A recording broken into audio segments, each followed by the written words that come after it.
Temecharo no intro, no bonoro no city. Your favorite prince in a video in Bachor can have for so to me asset V8 finder. Okay. And to maybe a winning V8 finder way V8 finder. Into a quarter find the way be and as I've seen a quarter or so we should video no who can have for so to me asset no. And shall I be then it's a sale. We use FTA decoder and as a multi TV decoder and a strong decoder. Settings in the same baby are obebele ho kakra nse wo how we see asset no. Intino no so be menu. I will find an so yet say find the bia no and I say decode bia no be track here. The main thing was our dream course in satellite no. I will be track and any TP I will be track it. Into satellite needs TP. See be I will track multi TV also use a multi TV ni TP no. E wo tiri mana say what dot here go be bia obe add no wo find an so DSTV also who say DSTV ni TV no obe add no so now they are tracking my TV the same thing also way into no say TV companies ni na you be an satellite multi TV e wo satellite name ho no DSTV e wo satellite name my TV Africa most ro munyina wo satellite but satellite we to make you CB na wabo tip ni bi ahim and as a frequency ni bi ahim na wo dey attract your signal into opeko V8 finder na wo be menu isi ano channels bi any so nti oba yan so be menu wo menu a ye wo channel list or channel list bi a wa wo pese wo hwe channel bi wo so because we tumi ahwe TV channels na wo finder we so nti hono no do be delete channels na so be amendele nti hono no en shada en we enka wa adwenwe ho because what to find and say we be adwuma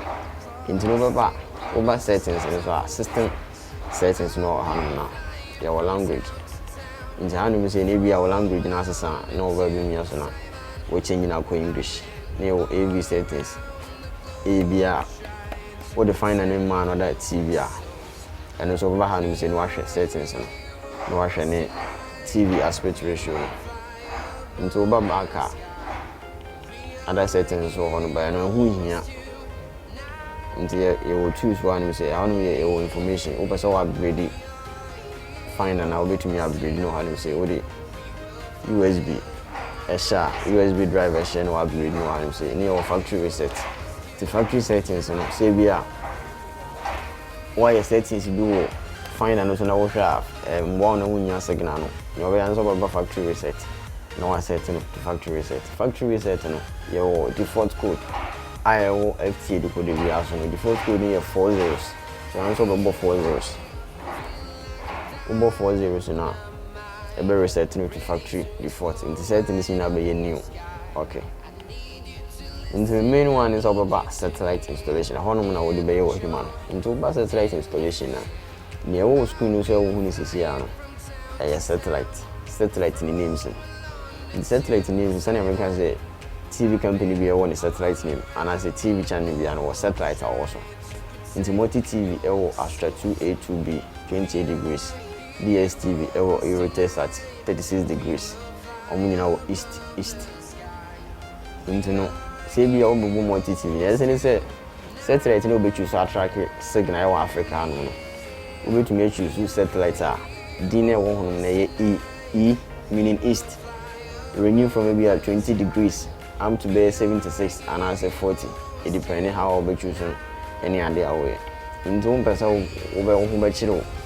e was set no be set over select na you be honest over back over select either 20 degrees and 36 DSTV there no into no enya find the bia no be hu multi TV on exact name no so to say Astra 2A 2B into find the window so over 20 degrees near Eurotelsat 2A Eurotelsat 2B but 20 degrees. Next I have 36 degrees. Eurotelsat 36 degrees. DSTV there. You know, which make you Eurotelsat, which make you Arabsat. The same thing ever. Into accelerate satellite. Accelerate satellite in the area. I have you seen your under settings. I want change. One bonus screen is your add, edit, delete, scan. Or how you say this are add now. How you say no. This is an satellite page. Into the woman add no so add no just say over add satellite ni but satellite ni say wo add I just say be a professional we do no na be a wo say wa wait me add wo satellite into for now no you also concentrate satellite nim na obeselect no ne TP na obebo ahye no frequency no into no obeso obo TP na obebo transponder e ha no we mia back button e wo find and so na do akọ transponder list no but for now no your right side of the page your LMB settings e ho no into no LMB settings no default decoder na say find the bia this LMB settings na also no ebe mo anya channels na open Africa it depends channels are we install it but if we are install it LMB na we use new unique cable LMB we change them LMB frequency now and say no the abaye no unique cable okay but mostly LMBs are over going no universal even DSTV smart LMB crown universal channel so be jai e ma now the same frequency na e was no into your dissect so ha no into dissect no dissect settings e be obo multiple LMBs obo double LMBs and as I count this is you know and as me ensemble man no be so dissect settings into settings no ha no say no say ujai no e ma ne sene etina into ni aka ni so baba aha no say bi we say no yes into ba ha no ma oba anu say na ba transponder into transponder no be mia back and so e wo find and so no dey akọ transponder back na wa say okay two mia back and so ba transponder na how no so add multi TV and say my TV and say DSTV into ba add red no so red button e wo so no mia add no two mia add na one boss say multi TV which is 12525 the frequency no about symbol rates 30k 30,000 into boy you say we are polarity vertical the vertical no about save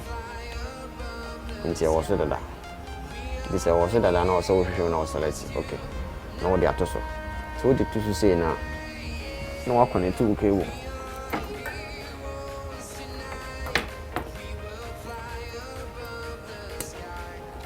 one connect to cable into connect cable now we say signal intensity ni be show okay into over show screen so now signal strength and signal quality no aba and which say when your signal into no what the sha signal intensity and as a signal strength na on or say show e be duru 45 elko and I say 50 elko so what the shane be ensure so we say cable no ensure say cable ensure I say with the 14 share LMB no because LMB never make cable no power into the cable no shane be amba so we say LMB ni share to so we fix the LMB ni into say no the share we are hanum baba red hanum hwe emass signal quality no hwe emba internal so be pan no audition no be ten audition no nya signal no nyi we are between us scan no hanu say we scan stations no ba so a na what say station is stable what about two station back so no what say stable a who say stable we are no be yan say we betu cable na we akwhye decoder na o set o yes settings so no no we no was scan no hono na woni ni pene we intention da anya de bi ede into no and then the first time I watch my channel you know say over subscribe we me red no over like video no be share Facebook WhatsApp Twitter baby na or comment below any question be I will comment. Tari yankla.